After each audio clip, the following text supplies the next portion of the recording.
Hello. It's a pleasure again to join this important international event and stand alongside such globally recognized leaders in business, culture, and government. My deep appreciation goes out to David Gossett for convening this important group together and ensuring that the focus remains on a very pressing cultural, financial, and national security issue, the illicit trade in antiquities.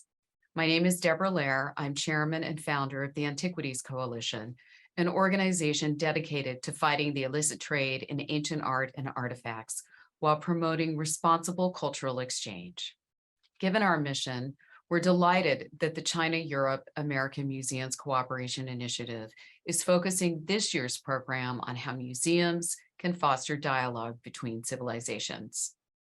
Since the dawn of civilization, humanity has recognized that cultural, historic, and religious treasures have a special significance.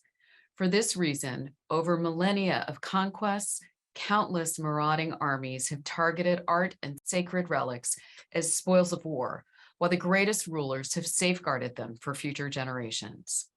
Even in our modern times, few tragedies have united the world in grief and resolve, like the Taliban's dynamiting of the Bamiyan Buddhas, or as we've watched as Notre Dame burned.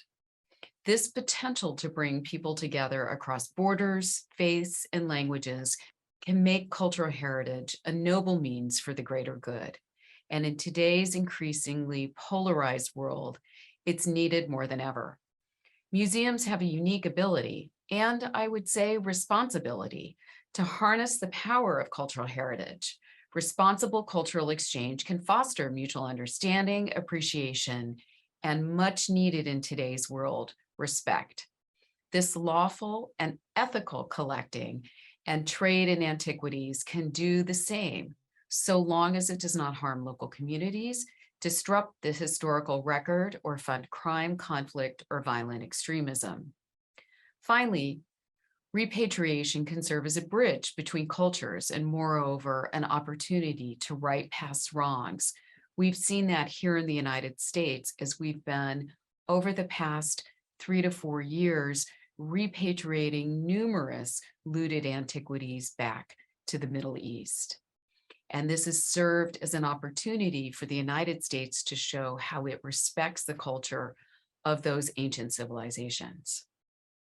Today, we mark International Museum Day. Every year on this date since 1977, the global community has come together to raise awareness that museums are an important means of cultural exchange, enrichment of cultures, and development of mutual understanding, cooperation, and peace among peoples. In recent years, ICOM has shared this message with nearly 100 million people around the world, a number that the China-Europe American Global Initiative is proud to add to today. The China-Europe American Initiative is in an unparalleled position to further this conversation. Taken together, these three regions include an overwhelming majority of the world's museums. It's crucial that we stand together, not only to promote our cultural institutions, but also to support their work to protect our shared cultural heritage.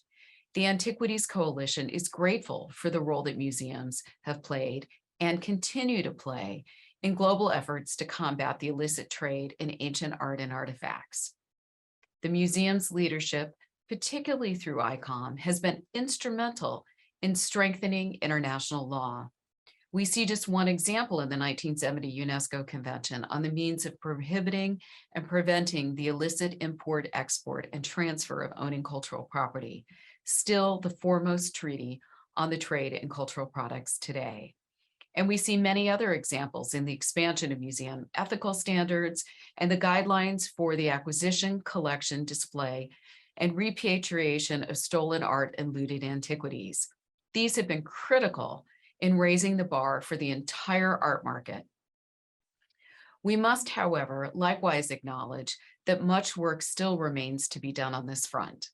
Museums are facing increased scrutiny from various sources, such as law enforcement, journalists, activists, and sometimes even comedians like our talk show hosts here in the United States, Trevor Noah and John Oliver, who have produced very meaningful and insightful pieces on the illicit trade in antiquities. In recent years, police probes spanning numerous countries have seized dozens of suspect antiquities, alleging they were products of looting, trafficking, and even fraud. Even worse, some museum officials have been implicated in these investigations for negligent behavior at best and what may be criminal behavior at worst. These bad examples are by far the exception, but unfortunately, so long as they continue to make headlines, they will continue to harm the museum community and, more importantly, the essential work that museums are doing to foster international dialogue and safeguard cultural heritage. It's critical that museums take steps to regain public trust. Thankfully, there's much that can be done. Here are just 5 recommendations drawn from best practices from some of our organizations, very important museum partners, as well as steps that we have seen that have succeeded in other sectors. We believe that any one of these could have a significant impact, and all of them are reasonable and viable. First, it's important to understand the problem. The museum community, due both to its unmatched expertise as well as its unique situation, can help answer questions that no others can. There's a real need to report suspicious activity to relevant authorities when permitted by law. You museums see a lot in the trade that no one else sees. Second, consider launching an awareness campaign. As educational institutions, museums have a very powerful platform to help policymakers, the art market, and the general public better understand the threats that come from cultural racketeering and how we can work together to fight against it. We share the same goal. We want a legitimate trade. Through exhibitions, lectures, and other programming, this outreach could reach a very wide audience. Third, consider strengthening best practices. Many of the ethical guidelines, national laws, and international treaties that we rely upon to combat the illicit trade are decades old. They don't reflect the modern world, particularly the digital world. It's time to upgrade our strategies, just as the criminals have updated theirs, so that we can protect our cultural heritage and the legitimate art market. Museums are very well positioned to be on the forefront of this effort. Fourth, we all need capacity building, training in provenance research and authentication, as well as having dedicated museum staff to research acquisitions and objects history can make a significant difference. The digital world opens up so many possibilities for this research now.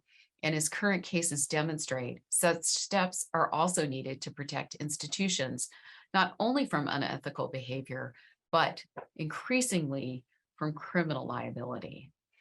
Fifth, commit to continuing action. Today's gathering sends another strong signal that the international community is prepared to come together in continuing to develop the political will that we have seen exhibited through the G7, through the G20, through other leading heads of state organizations to safeguard our shared heritage from criminals. Together, we can do amazing things. The Antiquities Coalition and the diverse group of experts that it brings together are at your service as you continue to do this important work. Thanks to all of you for your continued leadership, for your interest in how to resolve this really pressing issue, and this opportunity to participate in today's very important event. I wish you all the best of luck and hope that many good things come out of it. Thank you.